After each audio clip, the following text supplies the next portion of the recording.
UT Financial Aid Services made an announcement today. If you were registered for summer courses, your financial aid might be a little late.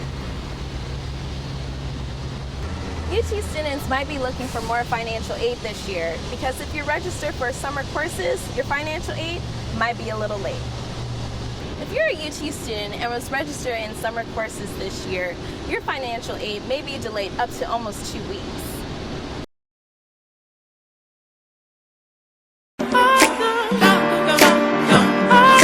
Love you, then I hate you, then I love you again. Hate you, then I love you, then I hate you again. Lord.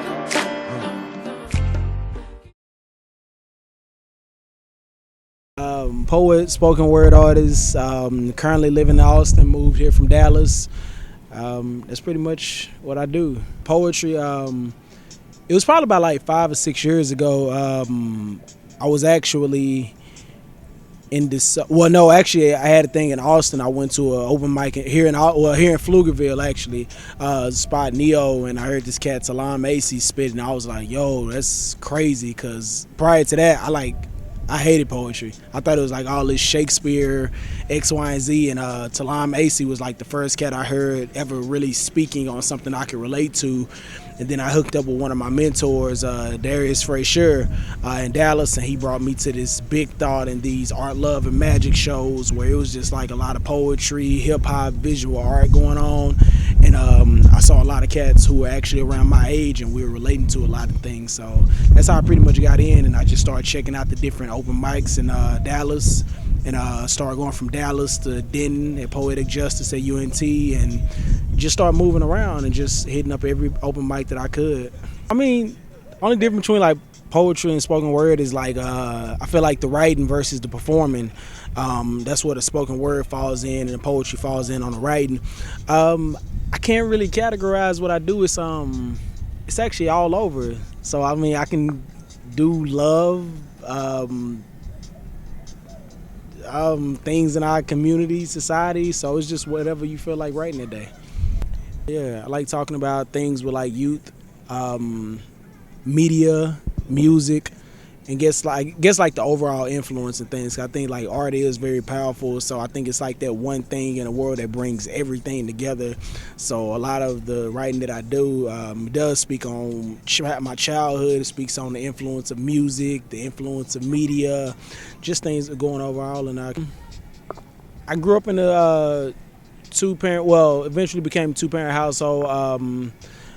My mom, as many people know, was incarcerated, so for the most it was just like me and my dad. Funny about that, like when you're coming up, in my opinion, you don't notice it, because I believe you have like people who don't have their parents around and they've never met them, and then you have those who do. In my case, I actually knew my mom. Like I've talked to her and whatnot. We just didn't have the closest relationship due to drug addiction and prison and stuff like that. So for me, when I was young, like I didn't really know, because that was like my first poem about my mom. Like that was the first poem I've ever did. And what actually got me really into the interest, I guess the writing interest, was when we were younger. Like she would write me these letters, like whether it be for the holidays or whether it be for my birthday. Letters, and I never got to see her much, but whenever she did want to speak to me, she would write these letters. And so I kind of had this thing in my mind coming up with writing. It was kind of like, well, I don't get phone calls from her, I don't see her much, but whenever she does want to talk to me, she writes me. So in my mind, I put that two and two together, like, okay, this is how you show that you care about somebody, or when you can't reach out to certain people, this is the way that you can reach out, or this is the way that you can reach to the people that you can't necessarily see.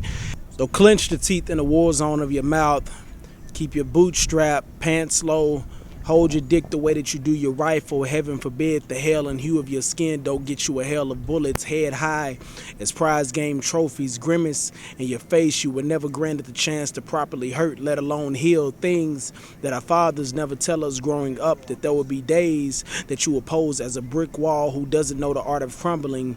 Days where the shades of your skin will be 1,000 needless apologies forgiven in the comfort of these arms. Days where you will long to be loved, to be understood, to be well behaved, behave to be more than a bald letter to a closed fist full of pride, knuckles dragging and scraping across your ego. Days where you will be tired of forgiving, tired of becoming your mother, and tired of becoming everything for everyone else and nothing for yourself. Days where you will stand in your ways as sturdy as conviction.